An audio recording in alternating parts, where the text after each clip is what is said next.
22-এর semifinal, 23-এর semifinal, 24-এর quarter final R 25-এ play of match, টানা 4 season. এই Manchester city Real মাদ্রিদের পিছন ছাড়তেছে না। আর এমন ঘটনা আমার মনে হয় না অন্য কোনো টিমের সাথে এমন হয়েছে। টানা 4 season Manchester city versus Real Madrid champions লিগের প্লে অফ ম্যাচে ম্যানচেস্টার সিটি রিয়াল মাদ্রিদের মুখোমুখি হবে। ফার্স্ট লেগ ইতিহাদে আর সেকেন্ড লেগ সান্তিয়াগো বার্নাবাউতে। আর এই দুই লেগের এই ম্যানচেস্টার সিটি এবং রিয়াল মাদ্রিদের কোনো সমীকরণ নাই। এটা ফুটবল, এইখানে যে কোনো কিছু হইতে পারে। যদি আমরা সমীকরণ হিসাব করতে যাই তাহলে আমার একটা প্রশ্ন আছে, Real Madrid, Manchester city, AC মিলানের মতো টিম রাউন্ড অফ 16-এর জন্য সরাসরি কোয়ালিফাই করতে পারে নাই কেন? সো আমি ফোকাস করি এই সিজন কি হইতে পারে। এই সিজন ম্যানচেস্টার সিটির পজিশন কি, অবস্থা কি, রিয়াল মাদ্রিদের পজিশন কি, ম্যানচেস্টার সিটির পজিশন কি। Last match Manchester city champions league থেকে আউট হইতেছিল। আমি খুব করে চাইছিলাম এই ম্যানচেস্টার সিটি থাকুক, বাট এইটা মনে হয় কাল হয়ে দাঁড়াইছে। এখন আমাদের সাথে ম্যাচ। আমি ম্যানচেস্টার সিটিকে টপ 24 এই জন্য চাইছিলাম ভাই, পেপ গার্দিওলার জন্য। এখন ম্যানচেস্টার সিটি ভাগ্যের জোরে আসুক আর নিজ যোগ্যতায় আসুক, ওইটার ব্যাপার আলাদা। বাট এইখানে ম্যানচেস্টার সিটির প্রতিপক্ষ রিয়াল মাদ্রিদ। রিয়াল মাদ্রিদ লা লিগার টপার, ভালো পারফরমেন্স করতেছে লা লিগায়। বাট রিয়াল মাদ্রিদের চ্যাম্পিয়ন্স লিগের যে রেকর্ড, এটা হতাশাজনক। চ্যাম্পিয়ন্স লিগের 8 ম্যাচে রিয়াল মাদ্রিদ 3 ম্যাচে হারছে, যেখানে 2টা ম্যাচ নিয়ে আমার এখন পর্যন্ত আফসোস আছে। আমরা লিলের সাথে হারছি, আমরা এসি মিলানের কাছে 3 গোল হজম করছি। লিভারপুলের ম্যাচ আমি সাইডে রাখলাম। লিভারপুল এই সিজন টপ ক্লাস পারফরমেন্স করতেছে। এরা প্রিমিয়ার লিগের টপার, চ্যাম্পিয়ন্স লিগের টপার হয়ে শেষ করছে। লিভারপুল এই সিজন অন্যরকম ফুটবল খেলতেছে। তার উপর সিজনের শুরুতে রিয়াল মাদ্রিদের অবস্থা খুব বাজে ছিল। সিজনের শুরুতে রিয়াল মাদ্রিদের অনেক বেশি মিস্টেক ছিল। আমি লিলের কথা বলি, লিলে টপ 8-এ আছে। এর কারণ কি? শুধুমাত্র রিয়াল মাদ্রিদের সাথে এই ম্যাচ যদি রিয়াল মাদ্রিদ উইন হইতো, লিলের জায়গায় এইখানে রিয়াল মাদ্রিদ থাকতো। বাট রিয়াল মাদ্রিদ লিলের কাছে হারছে, পয়েন্ট ড্রপ করছে। আর এখন লিলে সরাসরি কোয়ালিফাই করে ফেলছে। আর এখন আমাদেরকে প্লে অফ ম্যাচ খেলতে হইতেছে ম্যানচেস্টার সিটির এগেনস্টে। আপনাদের কাছে ম্যাচ চ্যালেঞ্জিং মনে হইতে পারে, বাট আমার কাছে এমন চ্যালেঞ্জিং মনে হয় না যেমনটা আপনারা ভাবতেছেন। সিটি এই সিজন কি করতেছে? সিটির অবস্থা কি? সিটি প্রিমিয়ার লিগ হারাইতেছে, শুধু হারাইতেছে না, পয়েন্ট টেবিলের 4 নম্বরে আছে। আর চ্যাম্পিয়ন্স লিগ থেকে তো বাইরে হইতেছিল। ভাগ্য ভালো ছিল, লাস্ট ম্যাচে একটা সুযোগ পাইছে, আর না হয় চ্যাম্পিয়ন্স লিগও গেছিল। চ্যাম্পিয়ন্স লিগের 8 ম্যাচে সিটির উইন মাত্র 3টাতে হারছে। এখানে স্পোর্টিং সিপি, জুভেন্টাস আর পিএসজির কাছে যেভাবে হারছে, ওইটা লজ্জাজনক। আমি সিটির কাছ থেকে, পেপ গার্দিওলার কাছ থেকে এমন পারফরমেন্স আমি না, শুধু আপনারাও হোপ করেন নাই। খুব বাজে সিজন কাটাইতেছে ম্যানচেস্টার সিটি, এটা আপনাকে মানতে হবে।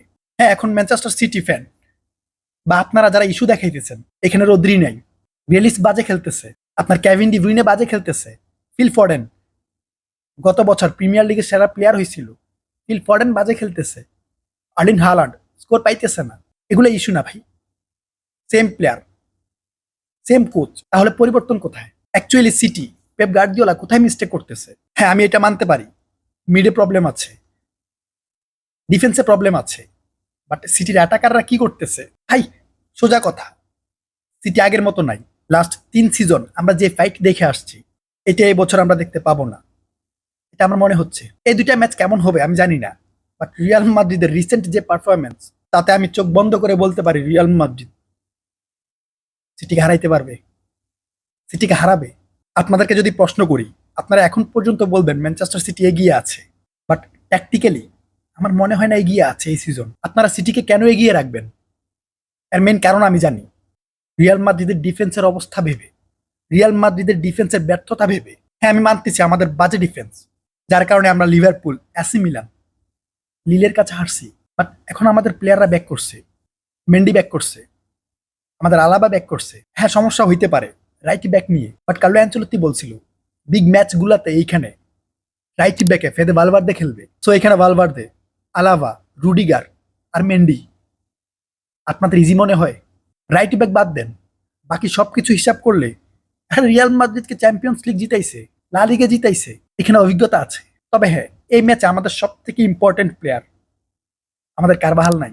কারবাহালের প্রয়োজন ছিল অন্তত ম্যানচেস্টার সিটির সাথে। এরপর যদি আলাবাকে স্টার্ট না করায়, তাহলে আসেনসিও আছে, চুয়ামেনি এর বাইরে, চুয়ামেনিকে রাখার কোনো প্রয়োজন নাই, এটা রিস্ক হয়ে যাবে। আসেনসিও না হয় আলাভা। লেফট ব্যাকে মেন্ডি থাকুক, গার্সিয়া একটা অফেন্সিভ খেলে, মেন্ডিকে প্রয়োজন আছে। ডিফেন্সে আমার মনে হয় না দুর্বলতা আছে, এখানে হালান্ড প্যাকেট হয়ে যাবে। তবে মেইন প্রবলেম হইতে পারে রাইট ব্যাক নিয়ে, যেহেতু সিটির স্কোয়াডে সাভিনহো আছে, পেপ গার্দিওলা সাভিনহোকে লেফট উইঙ্গে খেলাচ্ছে, আর লেফট উইঙ্গে সে ভালো সার্ভিস দিতেছে, আর রাইট উইঙ্গে ফরডেন। আমার মনে হচ্ছে ফরডেন মোটামুটি ভালো করতেছে এখন। যদি এইখানে আমাদের ফুল ব্যাক কাজ করে, সাভিনহোকে আটকাইতে পারে, ফরডেনকে আটকাইতে পারে, তাহলে হালান্ড এমনিতে প্যাকেট হয়ে যাবে। কারণ হালান্ড কখন চলে? যখন তার দুই উইং কাজ করে, সিটির দুই উইঙ্গার ভালো করে। So main target full back.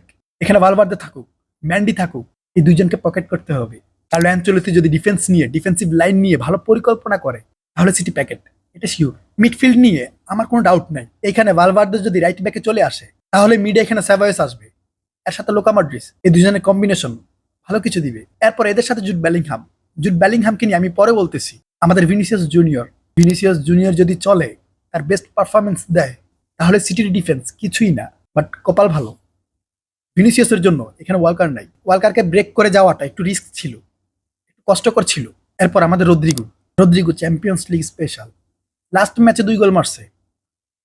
আর সিটির সাথে রদ্রিগো কেমন খেলে ওইটা তো আপনারা বলেনি। আপনারা যত কিছুই বলেন, ভিনিসিয়াস, কিলিয়ান এমবাপ্পে এই টিমের সেরা প্লেয়ার, বাট আমি মনে করি এই দুইজন থেকে সব থেকে ভালো কোয়ালিটি, বেস্ট কোয়ালিটি রদ্রিগোর মধ্যে আছে। রদ্রিগোর গেমের মধ্যে আছে, তার স্পিডে আছে, ড্রিবলিংয়ে আছে, বাট সে আন্ডাররেটেড, এটা আমরা মানতে হবে। তাকে নিয়ে মিডিয়া হাইপ হয় না, তাকে নিয়ে টিমে হাইপ হয় না। এই রদ্রিগো শুধুমাত্র পিছায় আছে মিডিয়া হাইপের কারণে, টিমের হাইপের কারণে। সে যেটা প্রাপ্য ওইটা পাইতেছে না। যদি কোনোভাবে রদ্রিগোর মাথায় এটা ঢোকে, ভাই আমি যদি রিয়াল মাদ্রিদে থাকি, এখানে কিলিয়ান এমবাপ্পে, ভিনিসিয়াস জুনিয়র আছে, এদের শ্যাডোতে থাকতে হবে। আমার যে কোয়ালিটি, আমি যেটা শো করতেছি, ওইটা দুনিয়া দেখতেছে, বাট হাইপ হইতেছে না, আমাকে নিয়ে কথা হইতেছে না। যদি এমন কিছু রদ্রিগোর মাথায় ঢোকে, তাহলে সে ক্লাব ছাড়ার সিদ্ধান্ত নিবে। এরপর আমাদের কিলিয়ান এমবাপ্পে। সিজনের শুরুতে সবাই বলছেন Kylian Mbappe flop, Real Madrid কপি নিয়ে আসছে, এটা মেন কিলিয়ান এমবাপ্পে না।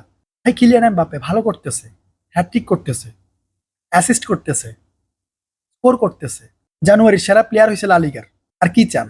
হ্যাঁ, কিলিয়ান এমবাপ্পের এখন পর্যন্ত মিস্টেক আছে ফিনিশিংয়ে, আর না হয় কিলিয়ান এমবাপ্পের স্পিড, ড্রিবলিং জাস্ট অসাধারণ, সে তার ফ্লোতে আছে।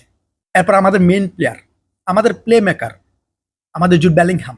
এই যে জুড বেলিংহাম, এই মানুষটা রিয়াল মাদ্রিদ যদি হেরে যায়, তাহলে সব থেকে বেশি কষ্ট পায়। আর রিয়াল মাদ্রিদ যদি জিতে যায়, সব থেকে বেশি খুশি হয়।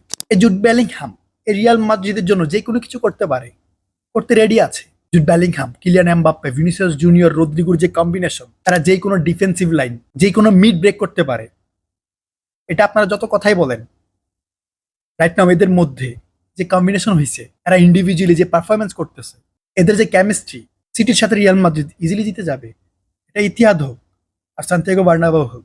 তো দেখা যাক 11 তারিখ ইতিহাদে, আর 18 তারিখ সান্তিয়াগো বার্নাবাউতে রিয়াল মাদ্রিদ ম্যানচেস্টার সিটির সাথে কেমন খেলে।